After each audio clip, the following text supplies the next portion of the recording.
Yo guys, ako nga pala si Troops. Pupasa ako ngayon ng requirements sa school tapos mag-e-exam. Layo pa nalalakarin ko guys. Tara samahan niyo ako. Yan pa nga lalakarin ko guys oh. Pero malapit na yan. Tapos sa mga kabang lakaran, nandito na tayo sa Kayan. Babang na lang tayo ng jeep. Napakainit, buti na lang may mga puno na pwedeng silungan. Diba? Salamat talaga sa nature. Bakit ba?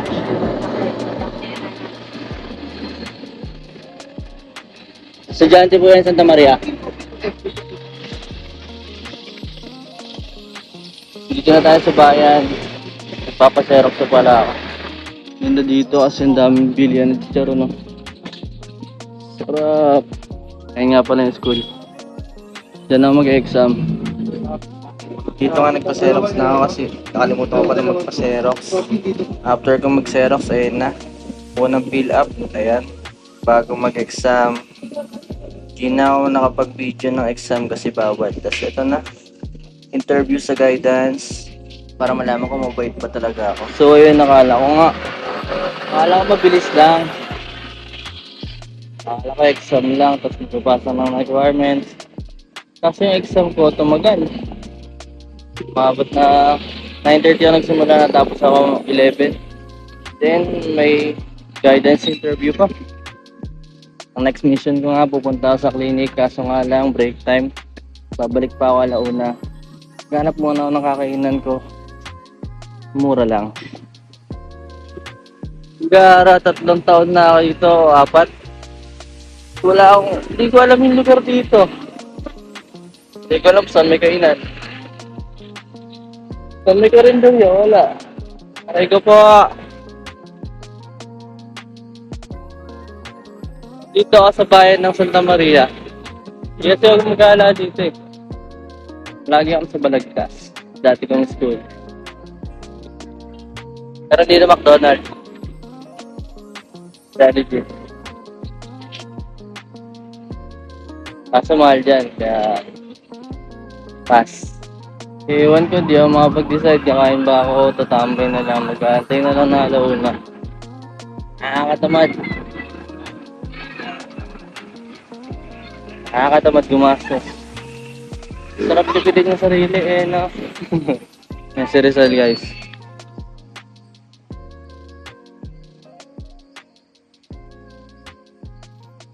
Dito nga habang kumakain ako na itong hotdog dito sa 7-Eleven, grabe nakita ko yung kotse ni Uncle G. Isip ko kung kotse pa ni Uncle G yan eh, ayaw kasi gumana ng internet ko eh. May na-signal ko dyan. Niyaan ko na lang. Tapos ngayon pag uwi ko, ngayon nagbo-voice over ako. Tinignan ko yung post. Oo nga si Uncle G yun, sayang. Pera na. Naging bato pa. Pero okay lang, masarap naman yung kinain ko. Busog. Ayan o. Makikita mo dyan. The perfect bite. Sarap. Tara kain. Minsan lang yan. Enjoy mo na, di ba? See you next time, Uncle G. So yun, busog na. Harap na lang tayo ng panulak. Yung gulaman, yung 10 piso. Yan. Talaga. The best. Tipid na, masarap pa. Ayun guys, silbulan. Siyempre may gulaman yan. Diba? Na guys.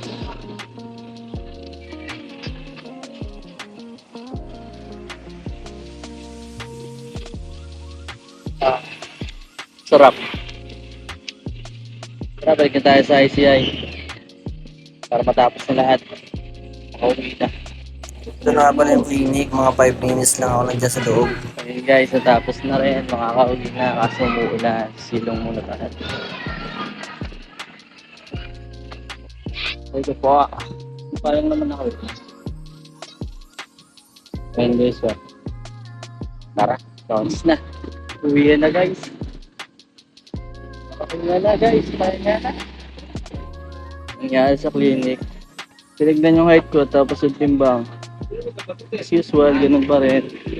580. Tapos 69 kilo. Bumaba pala ako ng 1 kilo guys. The best. Siguro kakalakad ko. Yan na guys.